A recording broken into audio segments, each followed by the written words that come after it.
அஸ்ஸலாமு அலைக்கும் வரஹ்மத்துல்லாஹி வபரகாத்துஹு.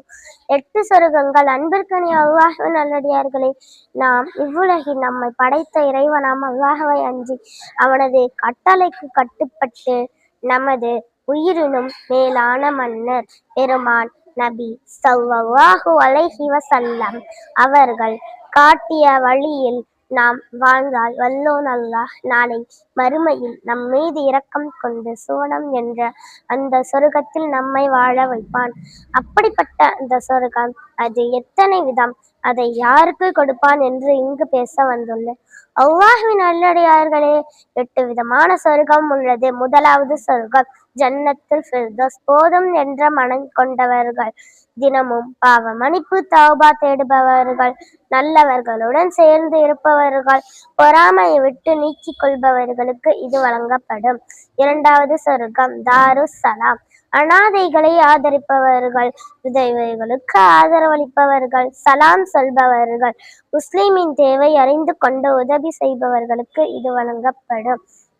மூன்றாவது சொர்க்கம் ஜன்னத் அத். பேச்சை குறைப்பவர்கள், தூக்கத்தை குறைத்து இறை வணக்கத்தில் ஈடுபடுபவர்கள், உணவை குறைவாக உண்பவர்கள், மக்களின் தொடர்புகளை குறைத்து இறை வணக்கத்தில் ஈடுபடுபவர்களுக்கு இது வழங்கப்படும். நான்காவது சொர்க்கம் ஜன்னத்துல் நயீம். தானம் தர்மம் செய்பவர்கள், நன்றி செலுத்துபவர்கள், சந்தேகம் இல்லாமல் இருப்பவர்கள், நறுகுணம் உடைபவர்களுக்கு இது வழங்கப்படும். ஐந்தாவது சொர்க்கம் தாருல் குல்தூத். திட்டாமல் ஏசாமல் இருப்பவர்கள், அடுத்தவர்களை கேவலப்படுத்தாதவர்கள், யாருக்கும் அநீதி செய்யாதவர்கள், எப்பொழுதும் கலிமாவில் நிலைந்து இருப்பவர்களுக்கு இது வழங்கப்படும்.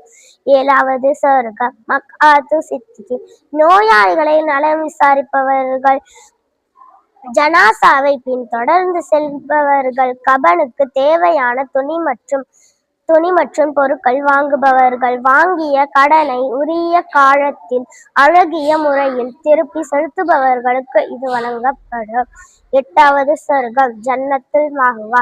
விருந்தாளிகளை உபசரிப்பவர்கள், பெற்றோர்களை சங்கைப்படுத்துபவர்கள், அண்டை வீட்டாருடன் சங்கையாக இருப்பவர்கள், ஆலிம் மற்றும் அறிஞர்களை கண்ணியப்படுத்துபவர்களுக்கு இது வழங்கப்படும்.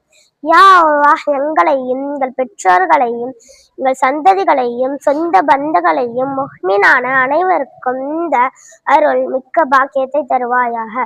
அஸ்ஸலாமு அலைக்கும் வரஹ்மத்துல்லாஹி வபரகாத்துஹு.